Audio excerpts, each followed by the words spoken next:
जीवन के लिए मतलब बहुत महत्वपूर्ण है।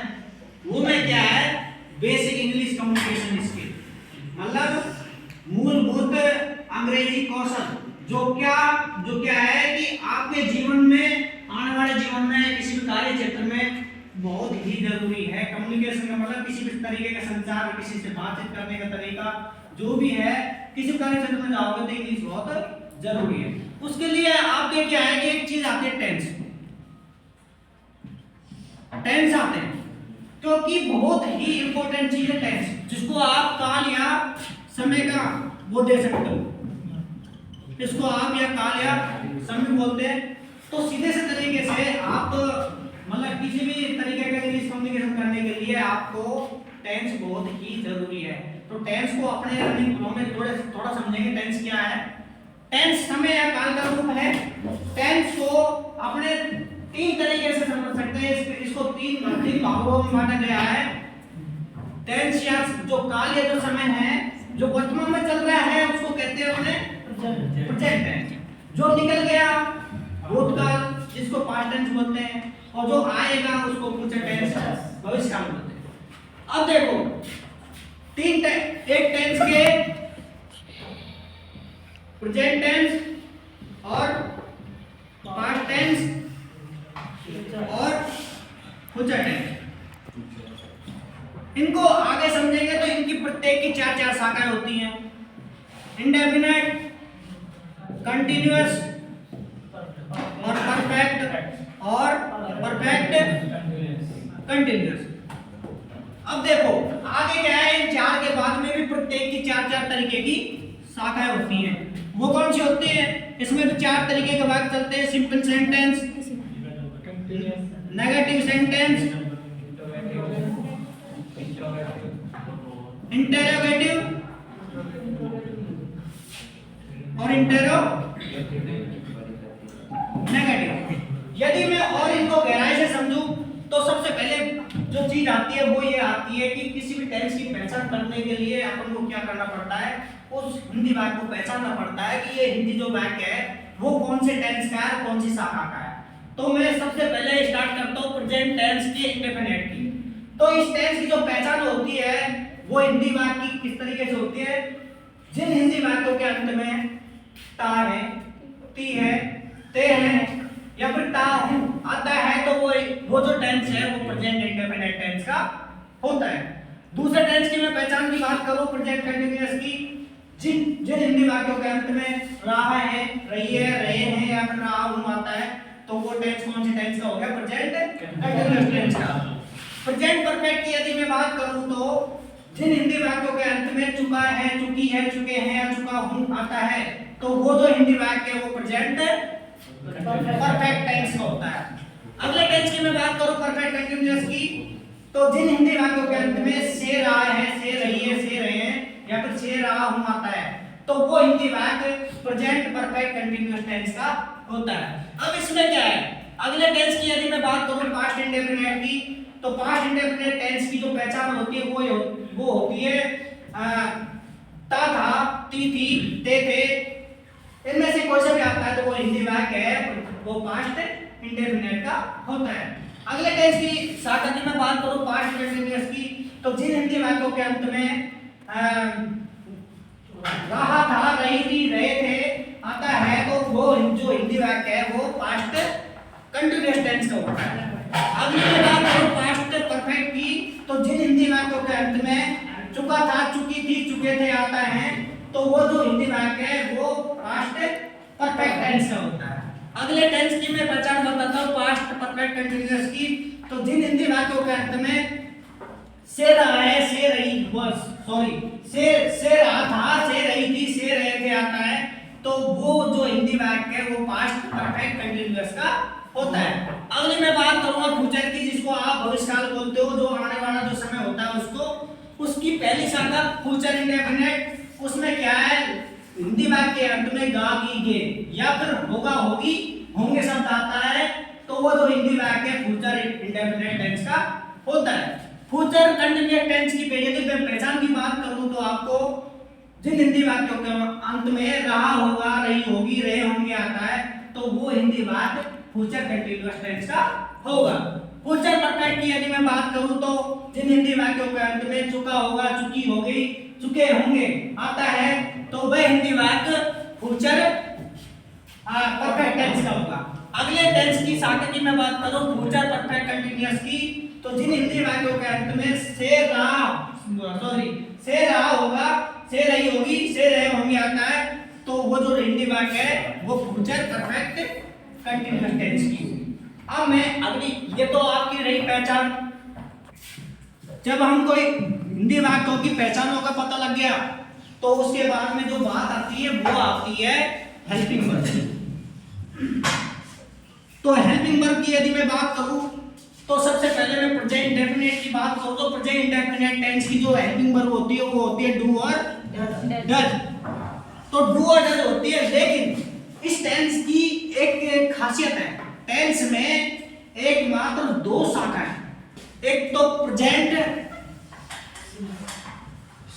इंडेफिनिट का सिंपल सेंटेंस और दूसरा पास्ट टेंस का पास्ट इंडेफिनिट का सिंपल सेंटेंस। ये दो जो शाखाएं हैं, ये शाखाएं एकमात्र ऐसी है जिनमें किसी भी तरीके की हेल्पिंग वर्ब का उपयोग नहीं होता है। यदि इनमें हेल्पिंग वर्ब का उपयोग नहीं होता तो इनका मतलब क्या सीन है, तो हम देखेंगे कि जो प्रेजेंट डेफिनेट का जो सिंपल सेंटेंस है उसमें क्या है, सिर्फ वर्ब की फर्स्ट फॉर्म या फिर वर्ब की फर्स्ट फॉर्म के साथ में एस या ईएस का योग होता है या फिर एस या ईएस को यूज में लेते हैं। अब देखो इसके अलावा प्रेजेंट सिंपल में सिर्फ सिंपल सेंटेंस को छोड़ करके बाकी की जैसे नेगेटिव सेंटेंस है, इंटररोगेटिव सेंटेंस है या फिर इंटररोगेटिव सेंटेंस है, सब में डू या डज का प्रयोग होता है। अब डू का काम में लेते हैं या फिर डज का काम में लेते हैं, तो डू को जो जितने भी जो बहुवचन कर्ता होते हैं जिनको प्लूरल नाउन बोलते हैं आप, जैसे आई, वी, यू होते हैं, उन सभी के साथ में हेल्पिंग वर्ब डू काम में लोगे। और जो एक वचन करता है जितने भी होते हैं जैसे ही, सी, इट और किसी का नाम, तो उन सब के साथ में डज काम में लोगे। और अगली मैं बात करूं प्रेजेंट डेफिनेट के बाद में कंटीन्यूअस की, तो कंटीन्यूअस में क्या है कि जो सहायक क्रिया है वो इज और आर और एम काम में आती है। तो देखो एम जो काम में आता है वो सिर्फ आई के साथ आता है, और जितने आई को छोड़कर जितने भी बहुवचन कर्ता होते हैं जैसे वी, यू और दे, इन सब के साथ में क्या आती है आर, और जितने भी जो एक वचन कर्ता होते हैं ही, सी, इट और किसी का नाम, सबके साथ में इज आता है। अगली मैं बात करूं प्रेजेंट परफेक्ट टेंस की, तो प्रेजेंट परफेक्ट टेंस में हैज और हैव काम में आती है। अब हैज का काम में आएगा जितने भी एक वचन कर्ता होते हैं सिंगुलर नाउन, उन सब के साथ में एक वचन कर्ता, और जो प्लूरल नाउन होते हैं जो जिनको आप बहुवचन कर्ता बोलते हो, उन सब के साथ में हैव आता है। अब एक चीज ध्यान रखने वाली बात है कि जितनी जो परफेक्ट टेंस की जो शाखा है ना, उसमें क्या है वर्ब की थर्ड फॉर्म अपने यूज लेते हैं, इस चीज का जरूर ध्यान रखेंगे। आगे अपने चलते हैं पास्ट परफेक्ट कंटीन्यूअस टेंस की हेल्पिंग वर्ब के बारे में। तो हैज बीन और हैव बीन काम में आती है, बाकी सेम जितनी भी जो सिंगुलर जो नाउन है उन सब के साथ में हैज बीन, और प्लूरल जो नाउन है उन सब के साथ में हैव बीन आ जाएगा। ठीक है, अब देखो ये जो चौथी शाखा है परफेक्ट कंटीन्यूअस, इसमें एक चीज का जरूर ध्यान रखना है, वो क्या देना है कि जो से रहा था मैंने बताया, जो से शब्द होता है ना, से शब्द, इसमें क्या है, इसके लिए अपने क्या सिंस या फोर का यूज करते हैं। अब देखो सिंस फोर के लिए क्या है, मैंने आपको एक दोहा बताया था, बजे बार तारीख जो आवे और फोर हटाकर सिंस लगावे। इसका यही सीन है कि यदि एग्जैक्ट पॉइंट है या फिर फिक्स समय है आपका, जैसे घड़ी का टाइम है या फिर तारीख है कोई, या फिर पर्टिकुलर कोई बार है, तो उसके लिए आप क्या लगाओगे, सिंस लगाओगे। पिछले 4 घंटे से, अगले जैसे 4 घंटे से, 5 दिन से, 10 दिन से, तो तो इस तरीके की जो कोई बात होती है ना तो उसमें क्या है फोर लगाए, ठीक है। अगली टेंस की मैं बात करूं सहायक क्रिया की पास्ट इंडेफिनिट जो टेंस है उसमें डिड का प्रयोग होता है। लेकिन मैंने आपको पहले भी बताया था, एक बार फिर से बता रहा हूं, दो टेंस कौन कौन से, प्रेजेंट का सिंपल सेंटेंस, प्रेजेंट इंडेफिनिट का सिंपल सेंटेंस और पास्ट इंडेफिनिट का सिंपल सेंटेंस। एकमात्र दो जो टेंस है जो दो एकमात्र जो दो ये शाखाएं हैं, इनमें कभी भी किसी भी तरीके की हेल्पिंग वर्ब का प्रयोग नहीं होता है। तो हेल्पिंग प्रयोग नहीं होता है तो जैसे मैं पास्ट इंडेफिनिट की बात करूं तो फिर इसमें जो सिंपल सेंटेंस में क्या होता है, इसमें क्या है हेल्पिंग वर्ब डिड काम में ना लेकर के और सिर्फ वर्ब की सेकंड फॉर्म का प्रयोग करते हैं। अब देखो ये सिर्फ सिंपल सेंटेंस की बात हो रही है, इसके बाद में नेगेटिव, इंटरोगेटिव, इंटरोनेगेटिव की अपनी बात करूं तो इन तीनों में अपने क्या है एकमात्र जो हेल्पिंग वर्ब है डिड काम में लेते हैं, चाहे एक करता एक वचन हो चाहे करता बहुवचन हो। अगले टेंस की मैं बात करूं पास्ट कंटीन्यूअस की। पास्ट कंटीन्यूअस की जो सहायक क्रियाएं हैं वो होती है वाज और वर। तो वाज का काम में आएगा जितने भी जो एक वचन करता है होते हैं उन सबके साथ में वाज, और बाकी जो बहुवचन करता है जो होते हैं उनके साथ में वर आएगा। अब देखो जो कंटीन्यूअस जो शाखा होती है ना वो एक ऐसी शाखा है, एक चलती शाखा है। रहा है, रही है, अब रहा था, रही थी, अब रहा होगा, रही होंगी। तो इस तरीके की जो कंटीन्यूअस शाखा है ना इसका एक चीज फ्यूचर टेंस की जो पहली शाखा है वो क्या है फ्यूचर इंडेफिनिट। फ्यूचर इंडेफिनिट जो टेंस है उसकी जो सहायक क्रिया है विल और शैल काम में आती है। अब देखो शैल का काम में आएगी आई और बी के साथ में हमेशा शैल काम में आता है, और हम सभी के इनको छोड़ करके जो अदर्स है जितने भी हैं उन सब के साथ में विल काम में आएगा। अब देखो ध्यान देने वाली जो बात है वो ये है कि कुछ कंडीशन ऐसी होती है जहां पे विल काम में आता है किसके साथ में, आई के साथ में। वो कंडीशन क्या है, यदि किसी तरीके के इस तरीके का सेंटेंस है मैं इस कार्य को 2 घंटे में कर लूंगा, या फिर 2 घंटे में कर चुका हूँगा, या फिर कर लिया था, है ना। तो इस तरीके के जो मतलब प्रेशर करके कोई चीज आती है ना जैसे कंप्लीट करने की बाध्यता होती है, तो इस तरीके के वाक्य में और आई और बी, ये आई बी के साथ में क्या आएगा विल आएगा, शैल में आगे क्या आएगा विल आएगा। ध्यान देने वाली बात है। अगली जो बात है वो फ्यूचर कंटीन्यूअस की बात आती है। फ्यूचर कंटीन्यूअस की जो सहायक क्रिया है वो होती है विल बी और शैल बी, विल बी और शैल बी। इनका क्या सीन है, वही सेम आई बी के साथ में शैल और अन्य सभी के साथ में विल बी, है ना। आई बी के साथ में शैल बी और बाकी सभी के साथ में विल बी। लेकिन वही सेम कंडीशन यदि मतलब किसी में बाध्यता बात आ रही है हिंदी वाक्य में तो उसमें क्या है आई बी के साथ में क्या आ जाएगा विल आ जाएगा। और ये कंटीन्यूअस की बात हो रही है तो वर्ब की फर्स्ट फॉर्म के साथ में आईएनजी जरूर आएगा। अगले टेंस की बात है फ्यूचर परफेक्ट की। फ्यूचर परफेक्ट के क्या सीन है, फ्यूचर परफेक्ट में विल हैव और शैल हैव ये 2 तरीके की सहायक क्रिया काम में आती हैं। तो इन 2 तरह की सहायक आई बी के साथ में शैल हैव और अन्य सभी के साथ में विल हैव। जो परफेक्ट टेंस होता है उसमें क्या है, परफेक्ट टेंस है किसी भी शाखा को नहीं हो उसमें वर्ब की थर्ड फॉर्म आती है, इस चीज का ध्यान जरूर देना है।